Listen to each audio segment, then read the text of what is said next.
دوستان محترم، زبان کا بھی روزہ ہے۔ جو شخص روزے دار ہو اس کو چاہیے کہ وہ اپنی زبان کو کنٹرول میں رکھے، اور ویسے بھی مسلمان کی جو تعریف کی گئی ہے وہ بھی یہ ہے، حضور نے فرمایا المسلم من سالم المسلمون من لسانہ و یدہ، ایک مسلمان ہوتا ہی وہ ہے کہ جس کی زبان سے اور جس کے ہاتھ سے دوسرا مسلمان محفوظ رہتا ہے۔ دوستان محترم، ایک مسلمان کو چغل خوری سے بھی اپنے آپ کو بچانا چاہیے۔ چغل خوری بھی حرام ہے، یہ عام حالات میں بھی حرام ہے، لیکن روزے کی حالت میں تو بالکل ہی اس سے بچنا چاہیے۔ چغل خوری کے بارے میں اور غیبت کے بارے میں اللہ رب العزت نے قرآن پاک میں ارشاد فرمایا وَلَا يَغْتَبْ بَعْضُكُمْ بَعْضًا أَيُحِبُّ أَحَدُكُمْ أَن يَأْكُلَ لَحْمَ أَخِيهِ مَيْتًا فَكَرِهْتُمُوهُ، تم میں سے کوئی ایک دوسرے کی غیبت نہ کرے۔ کیا تم میں سے یہ کوئی پسند کرتا ہے کہ وہ اپنے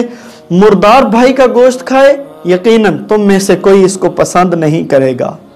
حضرت عبداللہ ابن عباس رضی اللہ تعالی عنہما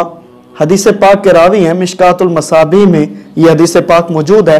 حضرت عبداللہ ابن عباس فرماتے ہیں کہ دو لوگ نماز عصر یا نماز ظہر کا وقت تھا، انہوں نے آ کر نماز پڑھی، نبی کریم صلی اللہ تعالی علیہ وسلم ان کو دیکھ رہے تھے، اور جب وہ نماز سے فارغ ہوئے تو حضور نے ان دونوں کو بلایا اور حضور نے فرمایا کہ جاؤ نماز دوبارہ سے پڑھو، اپنا وضو پھر سے لوٹاؤ،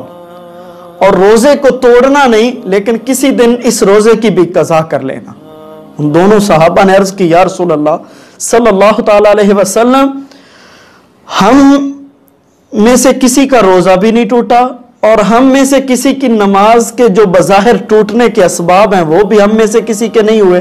اور ہمارا وضو بھی نہیں ٹوٹا، اس کے باوجود آپ ہمیں وضو کرنے کا بھی حکم فرما رہے ہیں، ہمیں نماز دوبارہ پڑھنے کا بھی حکم فرما رہے ہیں، اور ہمیں روزے کی قضا کرنے کا بھی آپ حکم فرما رہے ہیں۔ تو حضور صلی اللہ تعالی علیہ وسلم نے ارشاد فرمایا اے میرے صحابہ، کیا تم نے فلاں شخص کی غیبت نہیں کی؟ اگر تم نے ان کی غیبت کی ہے تو اس کا مطلب یہ ہے کہ تمہارا وضو بھی جاتا رہا، تمہاری نماز بھی جاتی رہی، اور روزے کی بھی تمہیں قضا کرنا پڑے گی۔ مسند امام احمد بن حنبل میں یہ حدیث پاک موجود ہے، حضور صلی اللہ تعالی علیہ وسلم تشریف فرما تھے اور آپ کے سامنے دو خواتین کا ذکر کیا گیا اور عرض کی گئی حضور وہ دو خواتین ہیں جن کو روزہ ہے لیکن بہت زیادہ ان کو پیاس لگی ہے، حضور ان کے بارے میں کیا حکم ہے؟ تو نبی کریم صلی اللہ علیہ وسلم نے اس بات سے اعراض فرمایا، اور پھر حضور نے فرمایا کہ ان دونوں کو کہو کہ وہ کسی برتن کے اندر قے کریں۔ جب ان دونوں نے ایک برتن کے اندر قے کی تو ان کی قے میں گوشت اور خون کے لوتھڑے آ رہے تھے۔ حضور نے فرمایا کہ یہ دونوں فلاں جگہ پر بیٹھ کر دوسروں کی غیبت کر رہی تھی، اور غیبت کرنے کا مطلب یہ ہے کہ یہ کسی کا گوشت کھا رہی تھی۔ دوستان محترم، اس حدیث پاک سے بھی یہ معلوم ہوتا ہے کہ اپنی زبان کو بھی روزے کی حالت میں ہمیں کنٹرول رکھنا چاہیے، غیبت سے بھی کنٹرول رکھنا چاہیے، دروغ گوئی اور جھوٹ سے بھی ہمیں اپنی زبان کو محفوظ رکھنا چاہیے۔